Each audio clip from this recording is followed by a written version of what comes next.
Hello दोस्तों, स्वागत है आपका हमारे चैनल एजुकेशन नॉलेज में। आज हम बनाएंगे डेली लेसन प्लान की डायरी। तो चलिए स्टार्ट करते हैं।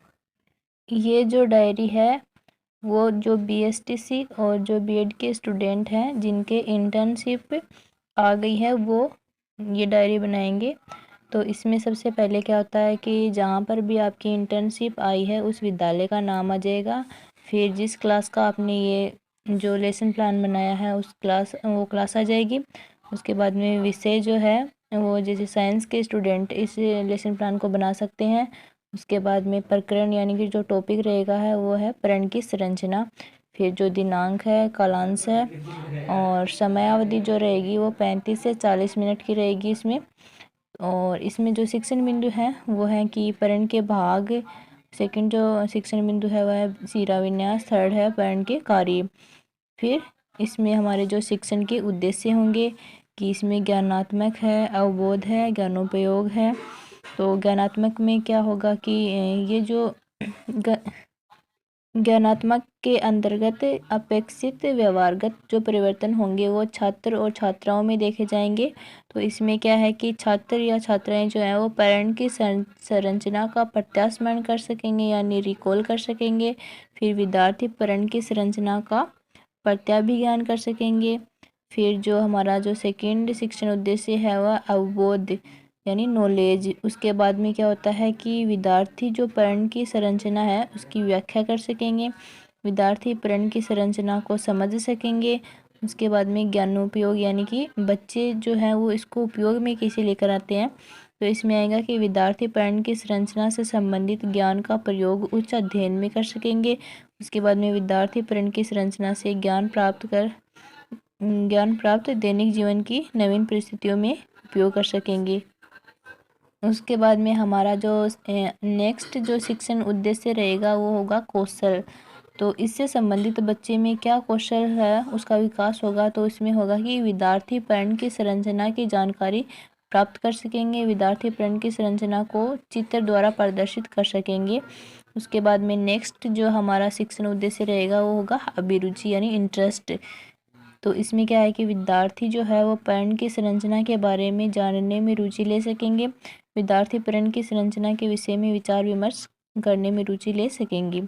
उसके बाद में नेक्स्ट जो शिक्षण उद्देश्य है वो है अभिवृत्ति यानी जो दृष्टिकोण होता है यानी हमारी जो मानसिकता है वो अभिवृत्ति होती है। तो इसमें क्या है कि विद्यार्थी पर्ण की संरचना से संबंधित ज्ञान को अन्य विद्यार्थियों के साथ साझा कर सकेंगे।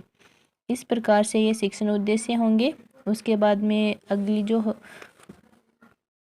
हेडिंग होगी वो होगी शिक्षण सहायक सामग्री यानी शिक्षण में कौन कौन से सहायक सामग्री है उनका उपयोग हमें करना है। तो इसमें क्या होगा तो श्यामपट्ट हो जाएगा, चौक हो जाएगा, डस्टर, लपेट फलक। उसके बाद में ये संकेतक यानी जो पॉइंटर होता है वो, फिर चार्ट मॉडल आदि जो है वो सहायक सामग्री होंगी। उसके बाद में पूर्व ज्ञान होगा यानी पहले से बच्चे में जो ज्ञान है वो होता है पूर्व ज्ञान। तो विद्यार्थी पर्ण की संरचना के बारे में सामान्य जो जानकारी है वो रखते हैं। फिर जो हमारी जो टीचिंग मेथड है यानी शिक्षण विधि है वो कौन सी रहेगी इस लेसन को पढ़ाने में। तो एक तो व्याख्या विधि रहेगी और एक प्रश्नोत्तर विधि। तो हमें शिक्षण विधि का भी लिखना है कि आपने कौन सी विधि के द्वारा ये लेसन है उसको पढ़ाया है। उसके बाद में हमें पूर्व ज्ञान के आधार पर ही प्रस्तावना के प्रश्न बनाने पड़ेंगे। तो उसमें क्या है कि एक तो छात्र अध्यापिका या फिर जो छात्र अध्यापक होता है वो क्रिया होंगी, एक विद्यार्थी क्रियाएं होंगी। तो इसमें जो फर्स्ट क्वेश्चन होगा वो है कि हमारे शरीर को ऊर्जा किससे प्राप्त होती है। तो बच्चे बताएंगे कि भोजन से, यानी अगर हम भोजन करेंगे तभी हमारे शरीर को ऊर्जा प्राप्त होगी। फिर जो सेकंड जो क्वेश्चन होगा कि भोजन का मुख्य स्रोत क्या है, यानी भोजन हमें कहाँ से प्राप्त होता है, तब बच्चे बताएंगे कि पेड़ पौधों से। फिर जो थर्ड क्वेश्चन होगा कि पेड़ पौधों के मुख्यतः कौन कौन से भाग होते हैं, तब बच्चे बताएंगे कि जड़, तना, पत्ती, पुष्प आदि है ये पेड़ पौधों के क्या होते हैं भाग होते हैं। फिर जो हमारा फोर्थ क्वेश्चन होगा कि जड़, तना, पत्ती, पुष्प में कौन कौन सा भाग जो होता है वो हरा होता है, तब बच्चे बताएंगे कि पत्ती या फिर जो पत्ती कोई बोलते हैं पर्ण, तो ये जो भाग होता है वो हरा होता है। उसके बाद में जो 5th क्वेश्चन होगा कि पत्ती की संरचना के बारे में विस्तारपूर्वक बताइए। तो ये हमारा जो क्वेश्चन होगा वो प्रॉब्लमेटिक रहेगा और इसी के आधार पर हमें हमारा उद्देश्य कथन बोलना है। तो क्या होगा कि अच्छा तो बच्चों, आज हम पर्ण की संरचना के बारे में विस्तारपूर्वक अध्ययन करेंगे। तो इस प्रकार हम प्रस्तावना के प्रश्न बनाते हुए उद्देश्य कथन तक पहुंचेंगे। उसके बाद में जो छात्रा अध्यापक या फिर जो छात्रा अध्यापिका है वो अपने जो टॉपिक है यानी कि पर्ण की संरचना उसका प्रस्तुतिकरण देंगी। तो इसमें शिक्षण बिंदु जो हमने स्टार्टिंग में लिए थे वो होंगे और एक छात्रा अध्यापिका क्रिया होंगी, विद्यार्थी क्रिया और श्यामपट्ट कार्य। तो इसमें सबसे पहले विकासात्मक प्रश्न आ जाएंगे। फिर जो शिक्षण बिंदु रहेगा हमारा फर्स्ट जो शिक्षण बिंदु था कि पर्ण के भाग। फिर इसी से संबंधित जो है छात्रा अध्यापिका कथन, यानी छात्रा अध्यापिका है वो अपना जो पर्ण के भाग है उसके बारे में बताएंगी। इस दौरान जो विद्यार्थी रहेंगे वो उनकी बात को ध्यानपूर्वक सुनेंगे। फिर छात्रा अध्यापिका जो है वो बोध प्रश्न करेंगी विद्यार्थियों से तथा विकासात्मक प्रश्न वापस से हमें करने पड़ेंगे और उसी के आधार पर हमें नेक्स्ट जो शिक्षण बिंदु है हमारा सिरा विन्यास, उसके बारे में बच्चों को बताना पड़ेगा। इस दौरान जो है विद्यार्थी है वो टीचर की बात को या फिर जो छात्रा अध्यापिका या छात्रा अध्यापक है उनकी बात को ध्यानपूर्वक सुनेंगे। फिर वापस से हमें बोध प्रश्न करने होंगे बच्चों से और बच्चे जो है उन प्रश्न का जवाब देंगे। फिर विकासात्मक प्रश्न होंगे।